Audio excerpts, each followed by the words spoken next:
Sophie Scalise. I live at Wentworth Bay condominium for the last 40 years as a snowbird first. Now I'm a permanent resident.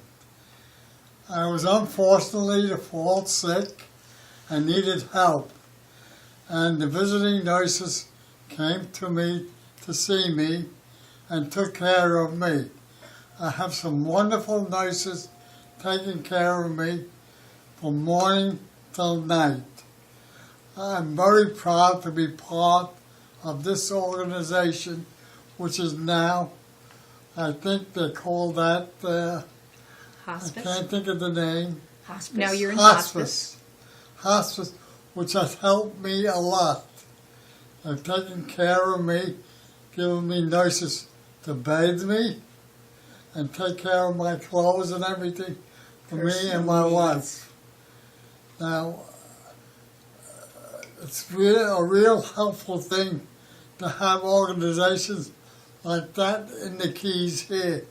You need them very much to help out the people that need them here as much as possible. Well, what this has allowed is my father and mother to stay in their home. Otherwise, they would have had to seek other places to reside. He's comfortable here. He likes being home, and the support that the visiting nurses have given him and my mother have allowed them to stay there in their home this long. Dad's 99. He'll be 100 in February, and he really wants to finish out his days in his own house, if that's possible. And it gives my mother some support too in the cleaning and the taking care of the everyday chores that are never ending when you get to be this point in your life. There are some people who maybe they're not going to get up and move again, and maybe they get admitted to V.N.A. because they're not quite ready to accept that they have end-stage disease, but they're allowed to get a relationship formed with our V.N.A. nurses, and it's easier for them to, let's say, journey from one part to another.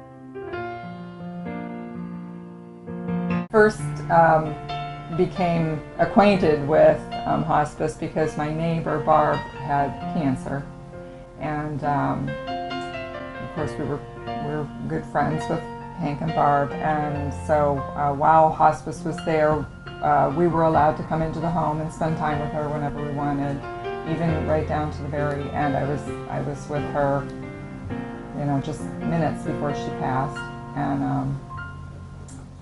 was able to see close up the workings of hospice and the care that they gave, and the help that they gave to the family. And so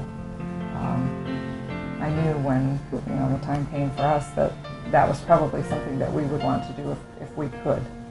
So, and it's important to me to be able to have Mom and Dad stay at home as long as they possibly can. And without that support of someone coming in each week, I wouldn't be able to do it.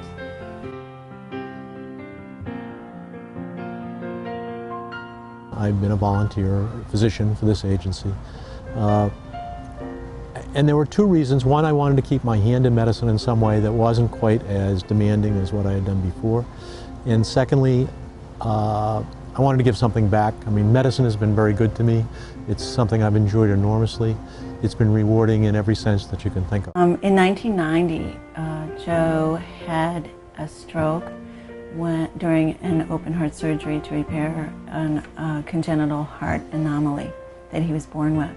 And this was his third open heart surgery. So we contacted Hospice V.N.A.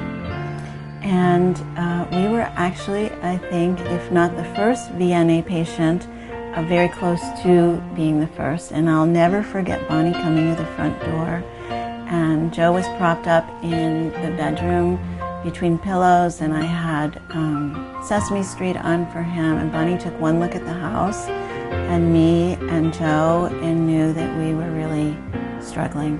And they were just amazing.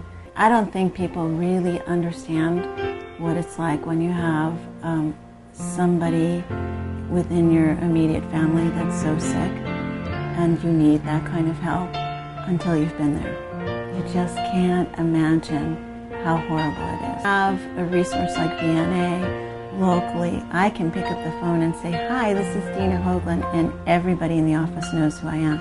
We have history, of course, but it's pretty special to know that when you need people like that, they are there. And not only are they there, but they're there 150%.